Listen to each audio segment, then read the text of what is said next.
मोदी जी की हालत यही है। मोदी जी गाना बनाए हैं, मैं जहां जहां चलूंगा अडानी का ठेका साथ होगा। ये तो भाषण से निकाला जाए सर, एक्सपंज किया जाए, कोई मत। दूसरी बात सर, इतना झूठ का आंकड़ा दे रहे हैं, उसका कोई तथ्य। जैसे अडानी का डाल पूरी की पूरी भाजपा खड़ी हो जाती है, 440 बार तक करंट लग जाता है। यही विषय है कि देश को बर्बाद किया है तुमने, कर्जा दे दे के अपने दोस्तों को भगाया है। अब बिल पे आपका कर्जा उठा के आप अपने चंद पूंजीपति मित्रों को दे देते हैं, जिन मित्रों से आप पीछे से चंदा लेते हैं और धंधा देते हैं, उन मित्रों को आप पैसा दे देते हैं। सरकार बनी तो आप तो कह रहे थे हमारी 56 छुरी वाली सरकार है, हम एक एक आदमी से डंडा मार मार के वसूली करेंगे, सबसे पैसा लेंगे, कोई भागने नहीं पाएगा।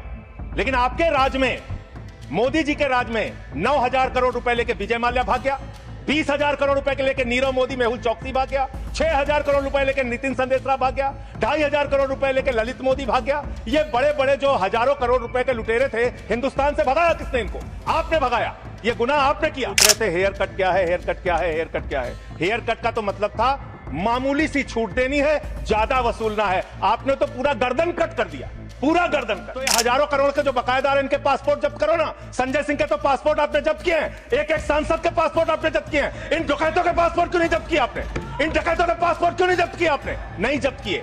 आपका दिमाग क्या है? यूट्यूबर पकड़ना है, न्यूज वाले को पकड़ना है, 4 PM संजय शर्मा का बंद करना है, राजीव निगम का फेसबुक बंद करना है, मुकेश मोहन पे मुकदमा करना है। खाली आपको अपने विरोधियों का गला घोटने के अलावा दिन रात कोई काम नहीं है।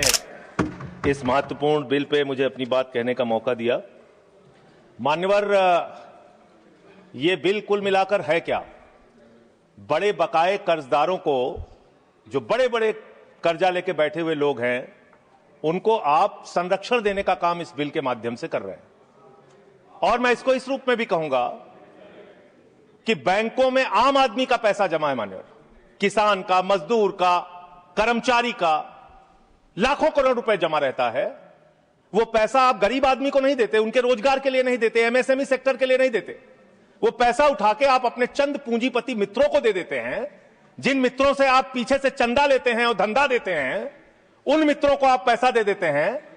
और जब वो मित्र आपके डूब जाते हैं तो आप उनको बचाने के लिए ये बिल लेके आते हैं। तो कुल मिलाकर बैंक डकैती को लीगलाइज करने का ये बिल है।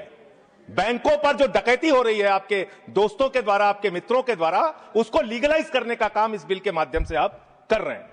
आपका ध्यान इस देश की अर्थव्यवस्था को ठीक करने के लिए नहीं है, मान्यवर। मैंने पूरी डिबेट सुनी लोकसभा की, खाली एक चीज बताई जा रही है, ये लोन पहले का है, ये लोन पहले का है, ये लोन पहले का है।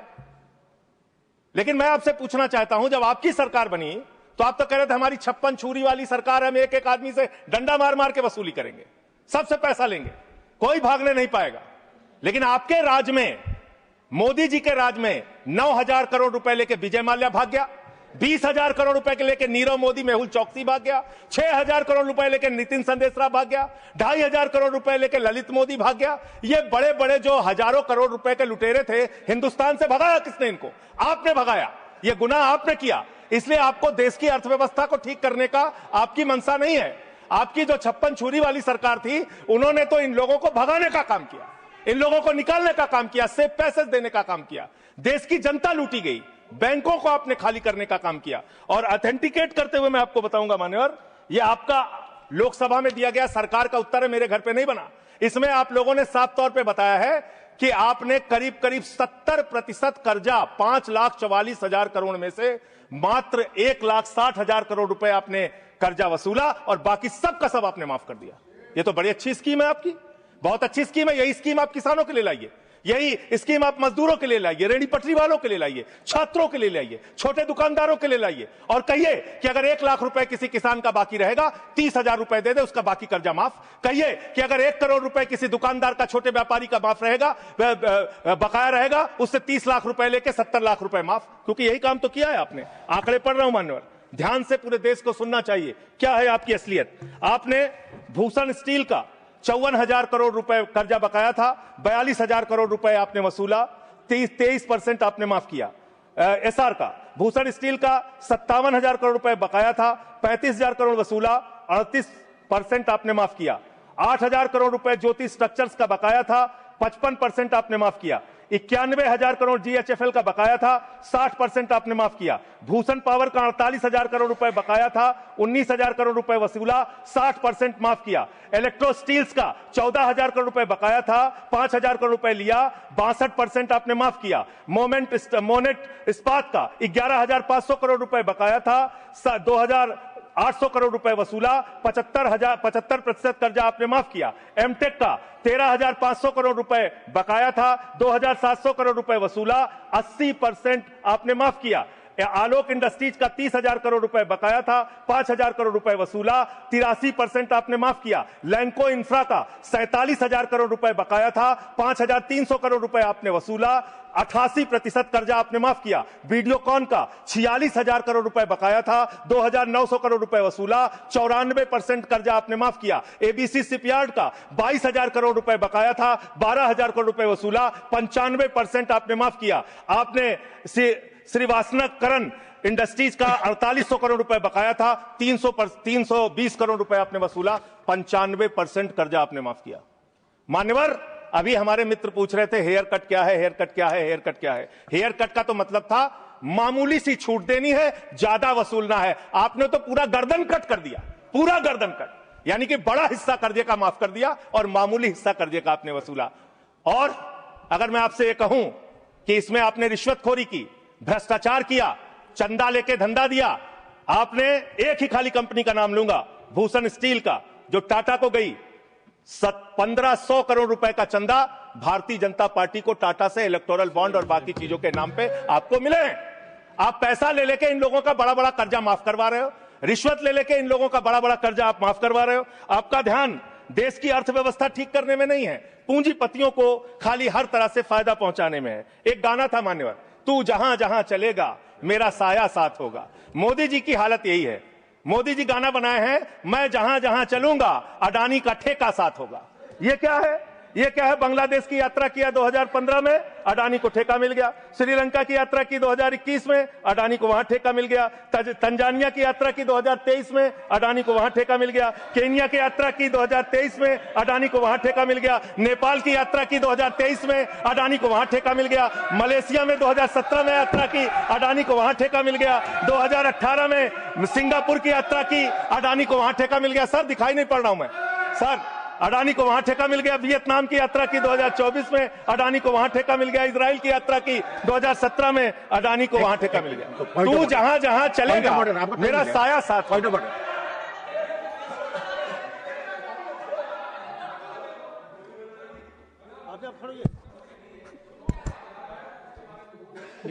भी रिलेवेंट नहीं है।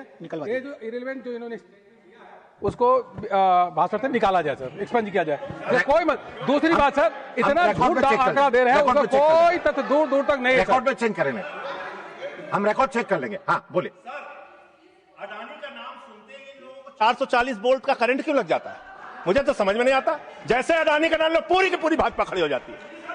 440 वोल्ट का करंट लग जाता है। यही विषय है कि देश को बर्बाद किया है तुमने, कर्जा दे दे के अपने दोस्तों को भगाया है। अब बिल पे आपका ध्यान बड़े बड़े पूंजीपतियों से। मान्यवर मेरा समय जा रहा है।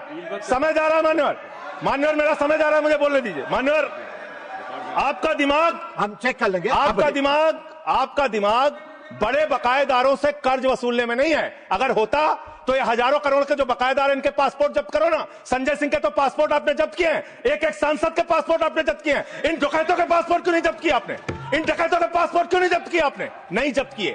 आपका दिमाग क्या है? यूट्यूबर पकड़ना है, न्यूज वाले को पकड़ना है, 4 PM संजय शर्मा का बंद करना है, राजीव निगम का फेसबुक बंद करना है, मुकेश मोहन पे मुकदमा करना है। खाली आपको अपने विरोधियों का गला घोटने के अलावा दिन रात कोई काम नहीं है। खाली आपको अपने चंद पूंजीपतियों को फायदा पहुंचाना है। देश की जनता भाड़ में जाए, कोई मतलब नहीं आपको। नोटबंदी करके आपने देश की अर्थव्यवस्था को बर्बाद किया। आपने एक अपने पूंजीपति दोस्त को हिंदुस्तान की सारी संपत्ति देके देश को बर्बाद किया। आप सिर्फ देश को लूटने वाले लोग हो। आप देश को लूटने का, भ्रष्टाचार करने का और उनसे चंदा लेकर धंधा देने का काम कर रहे हैं। मान्यवर, इस बिल का मैं पूरी तरीके से विरोध करता हूं। अंतिम बात कहकर खत्म करूंगा। मान्यवर, एनसीएलटी की बड़ी चर्चा हुई।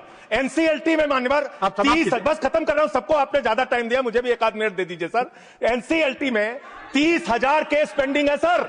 और 270 दिनों में एनसीएलटी को केस का निराकरण करना होता है। एनसीएलटी तो भ्रष्टाचार का गढ़ बन गया है। उनके पास ऊपर से फोन जाता है नेताओं का, इसका इतना माफ कर दो, उसका उतना माफ कर दो। ये अंतिम वाक्य चीफ जस्टिस का मैं बोल के अपनी बात खत्म करूंगा। 48,000 करोड़ रुपए अनिल अंबानी का बकाया था, 430 करोड़ रुपए में सेटलमेंट हो गया। तो सूर्यकांत जी चीफ जस्टिस जी ने कहा, उन्होंने कहा that the insolvency process had become mockery. ये भारत के मुख्य न्यायाधीश का बयान है इंसॉल्वेंसी के बारे में, जिस तरीके से आप लूटखोरी कर रहे हैं। बहुत बहुत धन्यवाद।